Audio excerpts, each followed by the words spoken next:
There we go. All right. Good morning, everyone. My name is Sarah Sarelson, and I'm the Executive Director of the Wyoming Children's Trust Fund. I will let my co-presenter introduce herself this morning. Thanks, Sarah. I'm Nicole Nieder. I'm the Business Office Coordinator at the Trust Fund. And I just want to thank everybody for joining us this morning. Great. I think we have everybody now from the waiting room, so let's go ahead and get started. As you know, we want to give credit where credit is due. Strengthening Families Approach and Protective Factors Framework was introduced in 2003 by the Center for the Study of Social Policy. It's research-informed, strength-based approach that prevents child abuse and neglect by focusing on the well-being of all families and helping families to identify and build on their own protective factors. The Doris Duke Charitable Foundation funded the original research and then also funded the Alliance to engage its networks of children's trust and prevention funds to demonstrate unique and innovative ways to implement the protective factors framework. Each of the protective factors is essential, but most important is what they do together to build strength and stability in families. We have a fun question for you this morning. So if you would put in the chat box your name, where it is in Wyoming that you are, and then let's hear about your favorite cereal option. So I'll give you just a moment to decide. Of course, there are many options. Mine is the Cinnamon Toast Crunch is my favorite. I eat it plain. I eat it with all kinds of different milks. But let's see what your favorite cereal is. Lucky Charms, Cheerios. Yeah, very, very fun. There are so many options. I can see why it is hard to choose. Fruit Loops, Frosted Flakes. Yeah, absolutely. Rice Krispies. Those are good ones. All very, very good options. Well, thank you for playing along this morning. Oh, we had a few more that just came in. Yes, Cinnamon Toast Crunch. It is the best. I would agree with that. Great nut flakes, frozen blueberries, and almond milk. That is fancy cereal. Very nice. Very, very good. This is very fun. We learn just a little bit about each other. As you know, today's presentation covers topics that may elicit an emotional response. Be sure to listen to yourself, take a break if you need one, and remember that self-care is an important part of being able to take care of others. The lens that we encourage you to look at families through is a strength-based lens. We say this every single day and every protective factor because it is so important. We want you to focus on what is strong in families and not what's wrong with families. Strength-based theory does not mean that we ignore weaknesses and problems. Finding solutions to problems and addressing the risk factors in families is important. It prevents failure and helps families survive. But we know if we always focus on fixing, families will always be in survival mode. If we want families to thrive, we have to concentrate on what families are doing well and build on that. We have to look at families through this different lens and focus on what is strong so that they can thrive. The Strengthening Families Protective Factors Framework is not another program to add to an agency's to-do list. It doesn't come with detailed instructions for implementation. It's a different approach to working with families. It can be interpreted and applied in a variety of settings. In most cases, Strengthening Families is implemented through a series of small but significant changes to our daily practice, rather than any large-scale program modifications. Concrete supports in times of need include things like mental health services, transportation, housing, medical services, substance abuse services, educational services, healthy food, and childcare, among the list of many others. What is concrete supports in times of need? Families having access to whatever they need to handle the challenges they face and to be successful. Helping families find and access the essential sources of help will lessen that parental stress and, in turn, then against possible maltreatment. Every family at some point needs help. It might be when a child is struck with a serious illness, a parent loses a job, a family moves to a new community. Even joyous events like the birth of a child is a time when most families need extra support. Sometimes the challenges are minor, but other times they may be critical to the family's survival.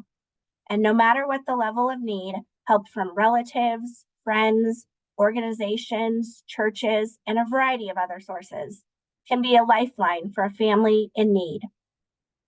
If we can help families find and access these essential sources of help, we will be building protective factors against stress and, in turn, against possible child maltreatment.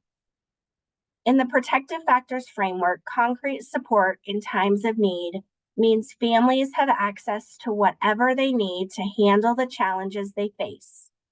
So, depending on a family's resources, financial as well as social and other types of resources, some may be able to access the support they need to weather the storm. Others may not. When families don't have that access, you can help them get it by providing support or helping them connect to those who can offer them what they need. All right, we're going to do some polls this morning. And let me get the first one ready. I'm going to ask you a series of questions. The answers to the questions are yes, no, or maybe. So let me find where they moved polls around. Here it is.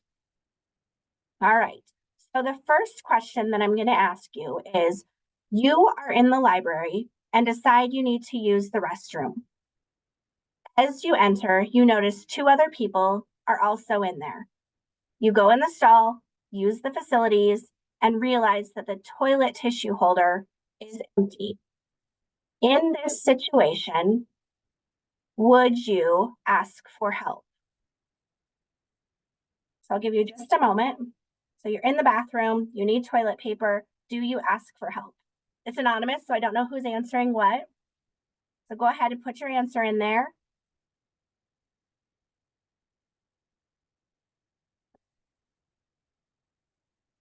Just waiting for a couple more to decide. All right, let me show you.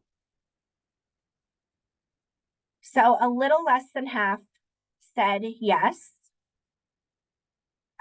Just one less than that showed maybe, and then a few said no. Okay, so next scenario. All right, you are attending a conference in a state you are unfamiliar with. As you enter the room assigned to your breakout session, you notice everyone is speaking a language you are unfamiliar with. In this situation, let me find the poll. They have moved these all around. Here we go. All right, in this situation, would you ask for help? So you're at a conference, you walk into a room, everyone speaks a language different than you do. Give you just a moment. Would you ask for help?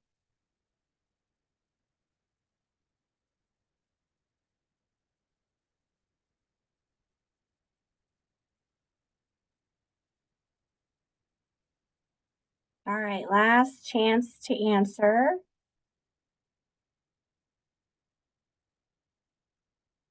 All right. So a little higher percentage here said yes, and about the same said maybe. All right, this next one. You're staying at a hotel and you notice there are only washcloth sized towels in the bathroom. If you've done much traveling, this maybe has happened to you. So you're in the hotel, you need washcloths. Would you ask for help in this situation?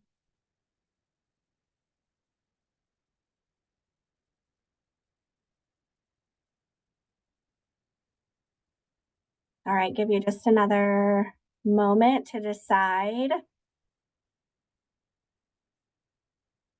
Let me tell you here. Okay, we have more here that said yes. So then less that said maybe, and someone who also said no. All right, then the last scenario. Your family, like so many other families, is having a hard time in the current economic situation. You have just added up the grocery money and the bills for the month and realized that food this month will be very short. As a matter of fact, you won't make it until the paycheck at the end of the month. So you're figuring out what you're going to do about groceries, bill money. Would you ask for help? There's that poll.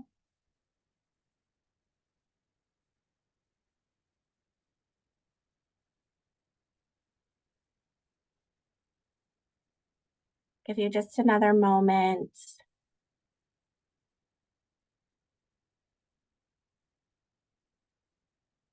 All right, here's the results.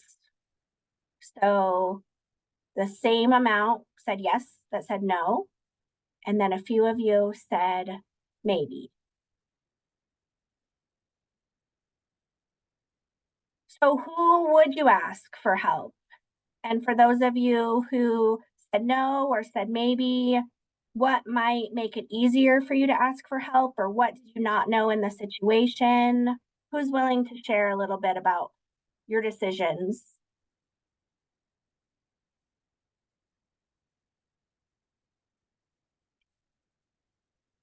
The food bank,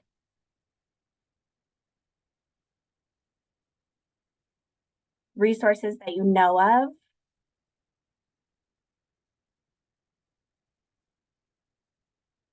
When there's a hesitation to ask for help, where does that come from? Family or churches? Mhm. Feeling like a bother?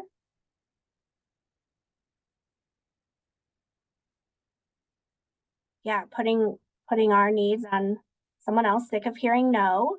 Absolutely.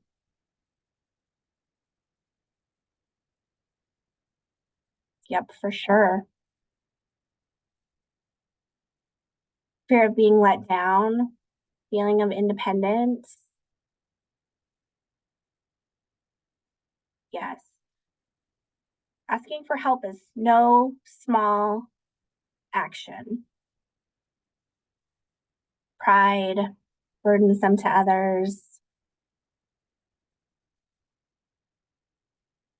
Access to concrete support and services are those pieces that help address those needs. And what it looks like when we're looking for this in families is that we're seeking and receiving the support when needed, knowing what services are available and how to access them. So being familiar with what is in your community, the adequate financial security, those basic needs are being met. Persistence, because we talked about this. Sometimes you do hear no and that you have to go to a few different places. Being able to advocate effectively for themselves and their children to receive necessary help. Does anybody have an example of how your programs provide concrete supports in times of need and the kinds of services that you're offering?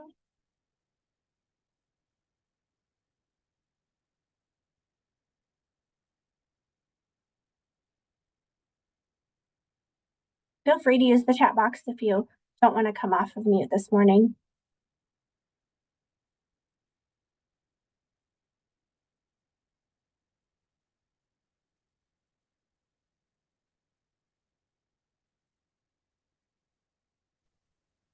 At Peeps, we supply a resource list to a lot of families. That way, that kind of gives them the autonomy to pursue those things, and it doesn't feel so much like we're overtaking them. So we do provide a resource list of all different resources so that it just applies to whatever they need. Yeah, great example, Tess. Thank you. And I see connecting people to resources that you're aware of. 211, resource center list. Absolutely, great examples. I know we have the childcare info and referral specialist here. And so referring to childcare, I know is happening across the state. I know connecting and referring within your communities is happening every single day, whether you're willing to put it in the chat or you all are willing to share about it. I know you all are doing this work. This is the work with families and children. This is the connecting them to these resources and making sure that they have what it is that they need. All right, we're going to hear a little bit of a perspective on asking for help and providing help.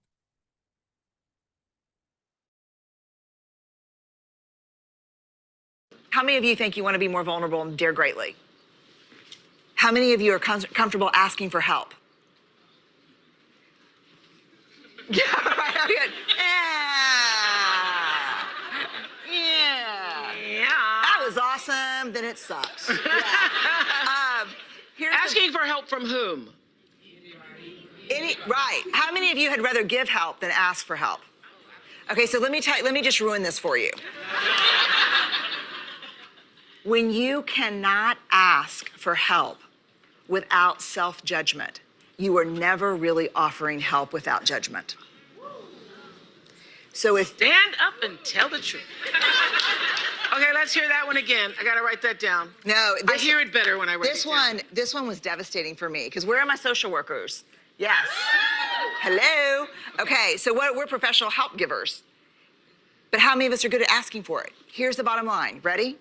When you cannot accept and ask for help without self-judgment, then when you offer other people help, you are always doing so with judgment. Really? Always. Because you have attached judgment to asking for help. And so one way I got a lot of my worth for a lot of years was helping other people. Yeah. But I would never ask for help, which meant every time I was helping you, I was judging you. And when you extract worthiness for helping people, that's judgment. That's judgment. When you don't extract worthiness and you think, I'm just helping you because one day I'm gonna need help, that's connection. That's vulnerability. Yeah. Oh, you teaching tonight, girl. You teaching. This one is always hard to hear and hard to think about. Got some sound there. In the helping field, but I'm wondering some initial thoughts. We always typically get some agreement, some disagreement, some somewhere in the middle, some processing it. What are your thoughts on this little clip? Spot on. Amen.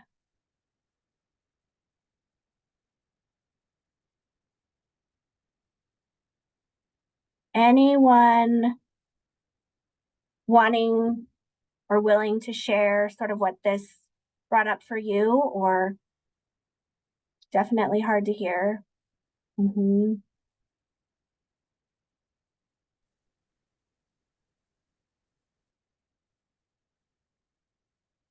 I've heard it a lot of times and it's hard to hear every time I hear it. And it's a good reminder and a really good thing for us to slow down and consider in the work that we are doing. So what would make it easier for you to ask for help? And what, if anything, would change if people could ask for help without the fear of this judgment? I'll share. Yes, please. I feel like a lot of this comes down to like not blaming yourself. Not like, again, like what Brene said about judging.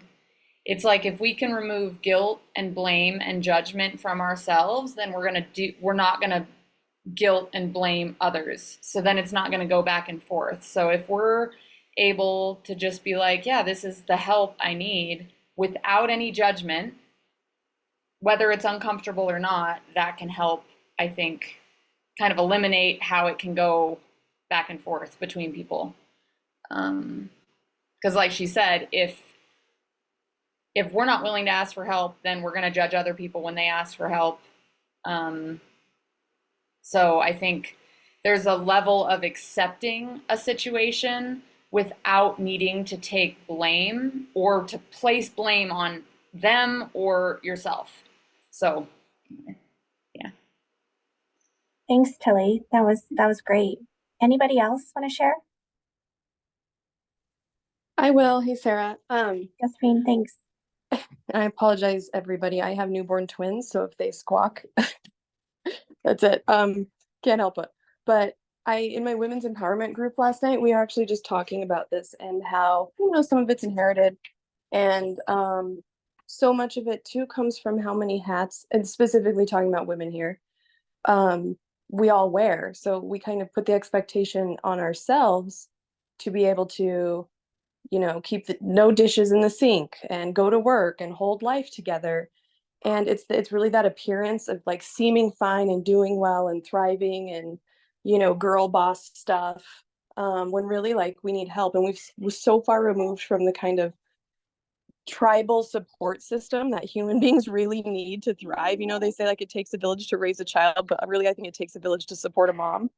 And we aren't meant to do it alone. And so I think absolutely Tilly was right and Brene is correct. So much is like putting this on ourselves and being afraid to be judged. If we could just remember that we're meant to be supported by each other and everybody's struggling, it would be perfect world, I guess. Yeah, thank you so much. In the chat box, another way to look at it is that if you refuse help, you're robbing the person that's offering the help of their blessing. And that is so true. And if you think about that good feeling that you get from helping others, you take that away from others when we shut those interactions down, right? We've talked about how important that interaction of being able to count on people and what that means to us. And so having that relationship that is give and take is so important with those that we are surrounding ourselves with. All right, we're going to hear from a parent this morning. I would like to share my story of how I've always been the person in the community that was everybody came to for resources to help, and I was the person that helped everybody. Everybody knew to come to me for help, and I was just always that person there. And so at a time in my life when I got to the point where my utilities were turned off in the wintertime and I had to ask for help, I asked a friend of mine, one of the same ladies that I was helping, that if my kids could come over and stay at her house overnight until my power was on. And I was so used to just giving to people. And the reason I didn't go, the reason I sent my kids and I didn't go was because she was disabled. She had a small trailer. And I felt like that my kids would be better there and I could stay at home. But it made me think about how I had given so much and I was not used to receiving, to asking for help. And also, and I think, and the joy that she gave me in saying, of course you can, it made me know that she felt really good about being able to help. And so for me, it made me stop and think that I'm not always the person in the community to give, that I can receive too. But that felt kind of a little uncomfortable because, like I said, when you're not used to receiving, you're giving, you don't stop to think about the same thing could happen to you. So that was what was really unique about that. And it made me think, and also made me realize too that people want to give. You don't always have to give. Give them a chance to give back to you. So I think that made it really good for her. Yeah, exactly what we were talking about. Give people a chance to give back to you and how much deeper those relationships then are. Those who offer support to a family, it might be individuals, groups, organizations, but whatever the makeup, each provider becomes a gateway to the services that families need and enables them to experience less stress and a greater sense of empowerment. As this drawing indicates, we all encounter a wide variety of needs. No one program can meet all of our needs. However, an individual service provider who knows the services available in your community and a program that is networked with the other community programs can make the referrals and connections to help a family access the services that they need. Community organizations can let parents know that they care and that they can connect them to those community agencies. We talked about being able to provide those lists. We also have opportunities to do warm referrals, so helping the parent contact a service provider, sitting with that parent while they contact an agency for the first time for help. We all know how hard it is to call someone or to have to tell your story again. Having someone that sits there with you and is able to help you while you're doing it is one of those pieces of support that we can absolutely do. The Center for the Study of Social Policy has identified some everyday actions that help support the concrete support in times of need protective factor. So we're talking about responding immediately when families are in crisis, providing information and connections to other services in the community, helping families to develop skills and tools they need to identify their needs and connect to those supports. And if we can find ways to embed these everyday actions in our work, we may find the resulting support we give to families will help them be safer and stronger. It is that connection part that is so important. And Nicole just dropped in the chat box the link that takes you to that information. There are many reasons why families are reluctant to come to an agency or an organization, or even ask a friend or a family member for advice, for information, or for some guidance. But once someone does ask for help, the person they've asked should respond compassionately and effectively to get them the help they need, focusing on 3 objectives. First is to know your community. Knowing what is out there in the community is a critical part of all of our work. And think about these questions. If there's a family needing drug rehabilitation or domestic violence referrals, where would you send them? What agencies can work collaboratively and help the family from a variety of approaches? And do you know the people providing these services and maybe somebody specific to refer the family to? Or do you just know like the general name of the agency and what they do? Second, link families to services effectively. Webster's dictionary defines linking as anything that connects or ties one thing to another. From our perspective, this means connecting families to the services they want or need. When families are reluctant to seek help, and even when they seek it willingly, that connection is much more effective if it's a personal connection. A warm referral is when the person providing help talks with the resource while the person seeking help is on the same line or maybe sitting with them. This is one of the best ways to help families to get connected to the services they need. If a 3-way conversation is not possible, then a personal introduction or a phone call placed on behalf of the family is an alternative. When the link is personal, you can make sure the family receives the help they need. And lastly, respect family culture. When we speak of culture, we're not limiting the definition to ethnic or racial categories.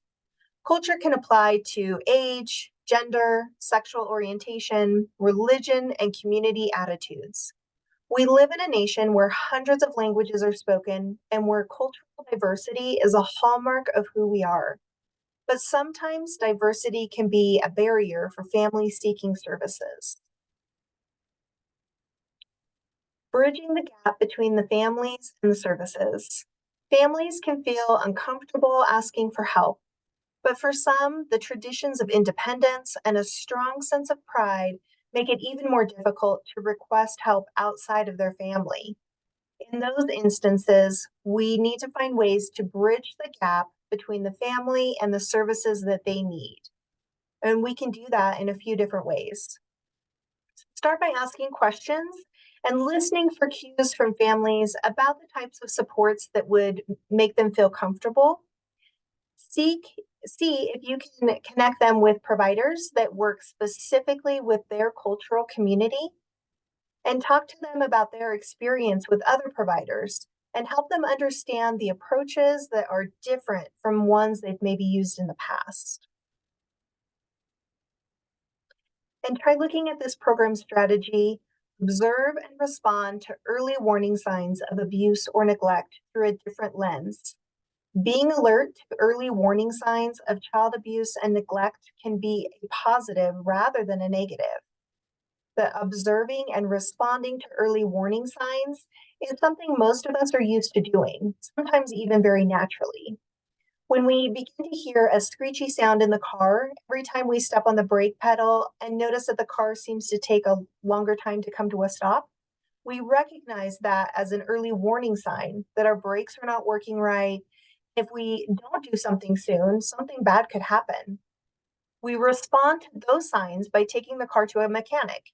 When someone has trouble breathing, going up a flight of stairs, or has pain down their left arm with frequent skipped heartbeats, this is an early warning sign that something might be wrong with their heart. They go see a doctor, cardiologist for a checkup to prevent something bad from happening. Early warning signs caution us about weather, health concerns, safety issues, and a variety of other situations that could result in personal harm, property damage, equipment failures, and a multitude of other problems. Child abuse has early warning signs as well. Things we should look for, and if we see them, respond before a child is hurt or mistreated. This strategy helps us respond in a positive rather than a punitive way. And if people are seeing these signs in a family act early, it can help keep a stressed family from becoming an abusive one and can result in children and families getting the support that they need.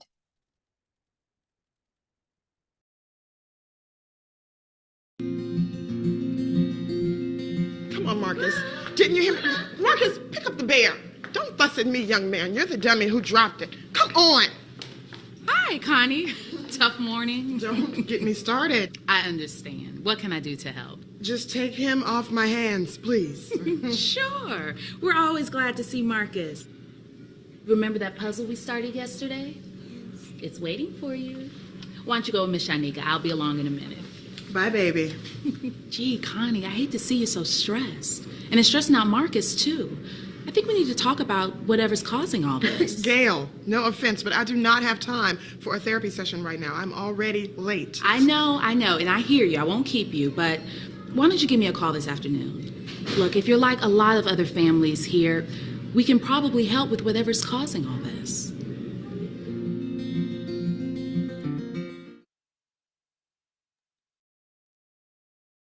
So obviously Marcus's mom appeared to be in quite a rush and seemed to be under a lot of stress. So if you want to either come off mute or put it in the chat how you interpreted her actions as early warning signs of family stress, abuse, or neglect. And think about what kind of a relationship would you need to have with a family to have that kind of a conversation. You're welcome to either come off mute or put that in the chat.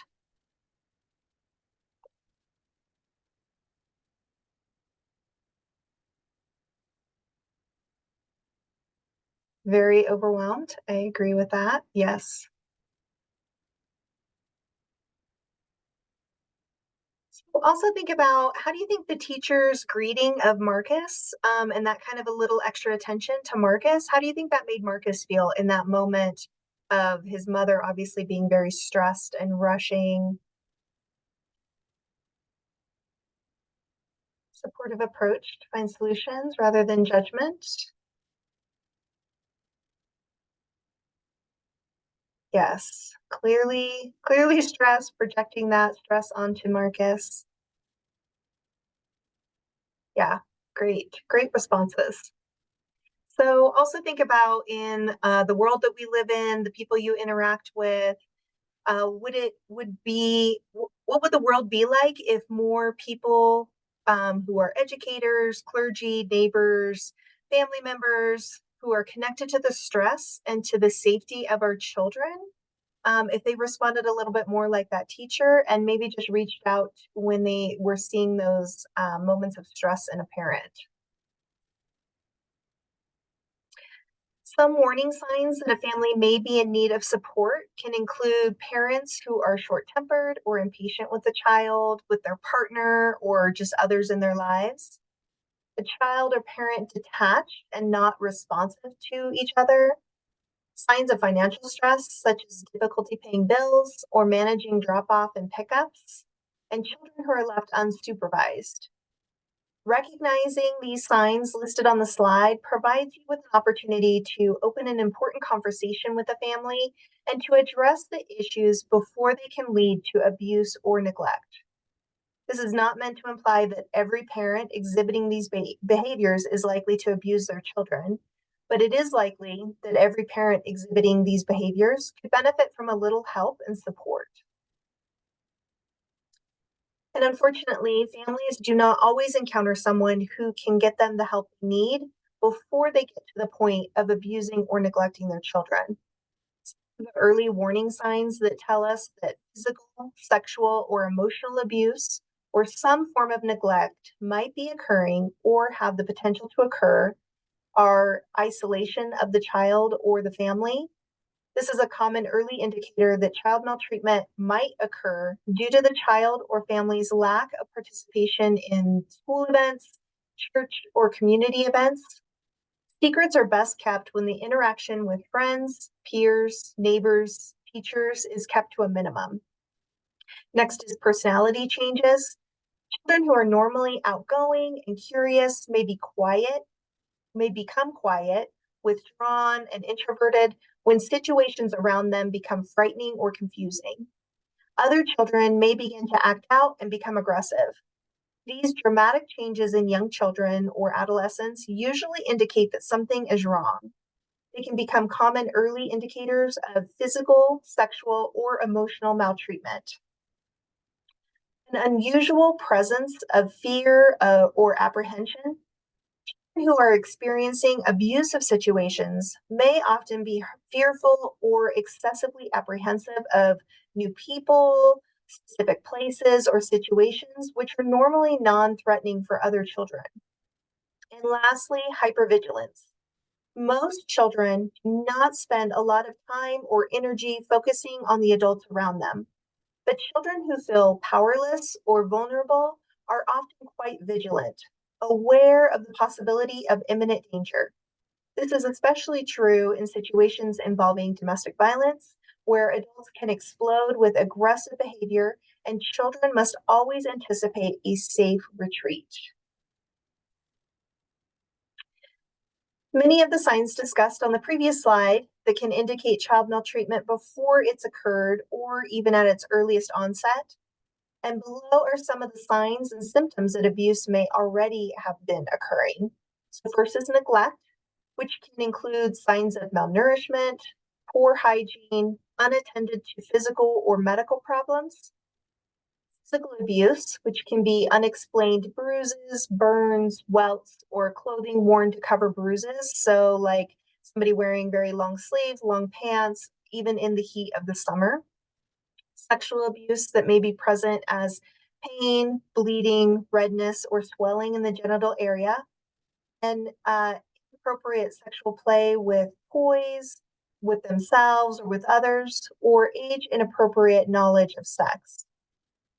And emotional abuse, which can include child is devalued by being rejected, terrorized, ignored, isolated, or child is corrupted by being taught unacceptable or antisocial behaviors. Responding to these and other early warning signs may protect a child from maltreatment or provide the intervention needed to help that child to be safe. Attention to warning signs about possible child maltreatment is important, even once a child is involved in the child welfare system. Unfortunately, children may be placed in alternate care where further abuse or neglect might occur, or may be exposed to further maltreatment during visits with parents or other family members. Child welfare workers and others working with these children should be vigilant for signs of additional abuse. It's important to be prepared in case you suspect child abuse and neglect. So we're going to do an activity, see how well you guys do the reactions and emojis, or raise your hand, whatever you want to do. But answer if you feel ready if this should happen. So think about if you suspected some child abuse or neglect, prepare to the next steps to intervene or report. Give everybody just a moment to do their responses.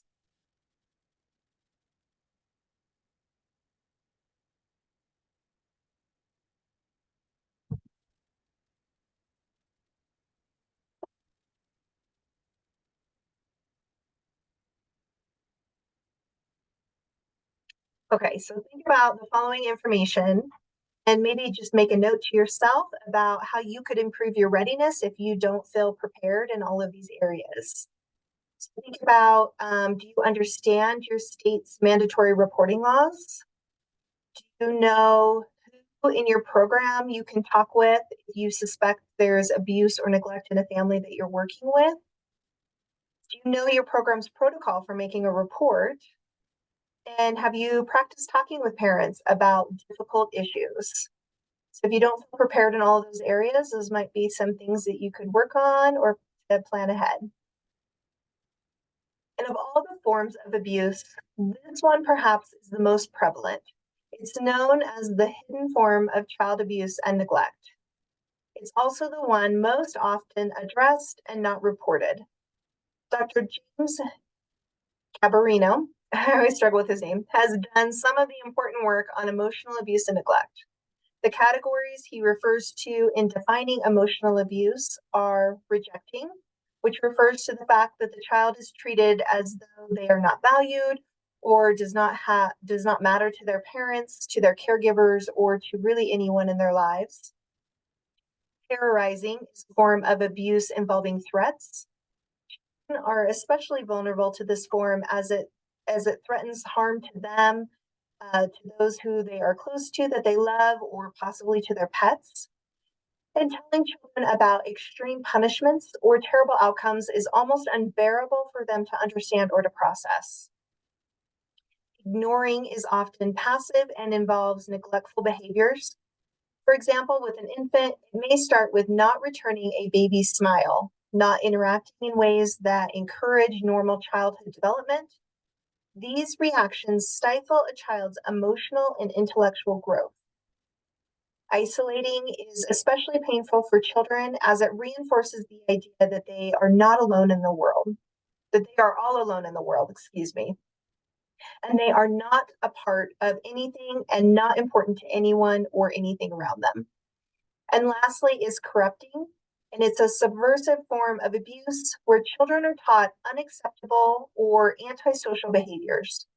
An example of this is to use drugs. The use of drugs is condoned or even encouraged. Aggressive behaviors are rewarded, or involvement in illegal activities is accepted. This results in a child who is at odds with the standards in their society. Child abuse occurs everywhere, and it's not restricted to any particular race, religion, gender, socioeconomic status, marital status, or other major identifying characteristics. Child abuse and neglect are serious problems that have lasting harmful effects on their victims. The goal in preventing child abuse and neglect is to stop this violence or maltreatment from happening in the first place. Child abuse and neglect are complex problems that are rooted in unhealthy relationships and environments. Preventing child abuse and neglect requires addressing factors at all levels: the individual, relationship, community, and societal. On this slide, you will see that the light blue is the amount of allegation per each type. We have neglect, physical abuse, sexual abuse, and medical and psychological abuse. And then the darker blue line is the total number of maltreatment allegations. And as you can see, the most prevalent form of abuse in Wyoming at 80% is neglect. And it's also important to remember child abuse is being prevented. The majority of the families with risk factors do not abuse their children. Prevention is occurring in every community across Wyoming and with the support of many of the organizations that are on this webinar today. Concrete support is families having access to whatever they need to handle the challenges they face and to be successful. Helping families find and access the essential sources of help will lessen their parental stress and in turn against possible maltreatment. Parents that have the resources they need have stronger families, promote optimal development in their children, and are less likely to abuse or neglect their children. And as was discussed a little bit earlier, I think somebody dropped it in the chat. One of the great ways to find the concrete supports needed in your community is by calling 211. This organization can help you know what kind of resources are available and can help connect people to those resources.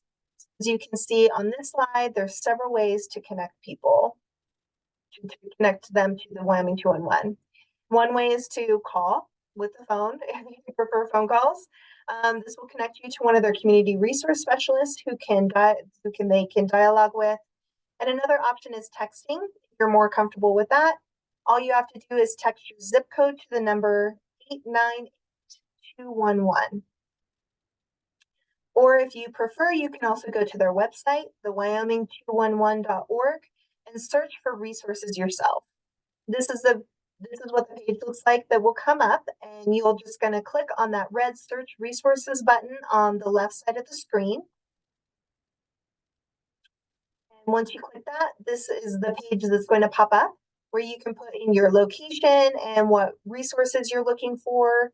Or as you scroll down, they have many different categories of potential needs that you can also click on. So as an example, if you're looking for a family who needs some winter coats that live in Laramie, you could type clothing into the first box and Laramie or its zip code into the second box. And then that will pull up the resources that might be helpful. So in this case, the first result is the cottage at St. Matthews, and it looks like they also have a voucher program. Click on that resource, it then gives you the information about the organization, such as their website, their location, their hours, and some other information. Wyoming 211 is helpful in being able to provide these resources to families in need.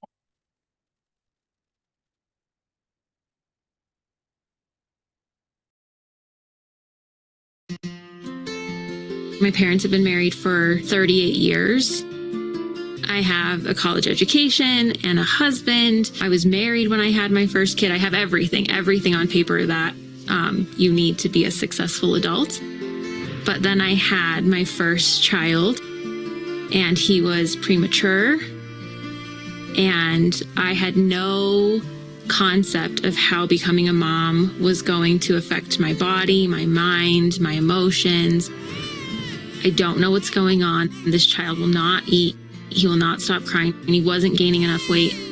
You know, you go to the doctor and you do a weight check and it's like, oh, he hasn't gained this much weight. And oh, we need to be worried about this. And I'm like, I'm not neglecting my kid. I felt so judged and it was just really scary. And I didn't want him to starve. I didn't want him to cry. I didn't want him to not gain weight. And so it was very stressful. I called and was connected with a lactation consultant, and she just changed everything. She would do developmental screenings, and she would bring, just information from other resources around town.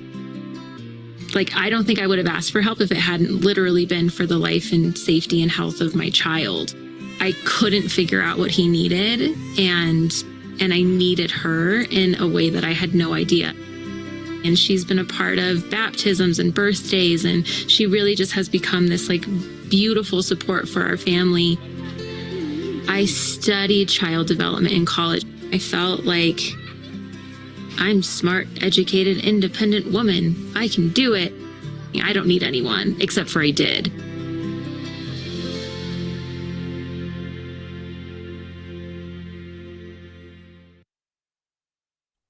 We do just have a one question survey for you to complete that we will drop into the chat. And with that concludes our presentation for today. We do have one more protective factor that we'll be presenting on tomorrow morning. But we just want to thank you for spending your time with us this morning, and I hope you have a great rest of your day.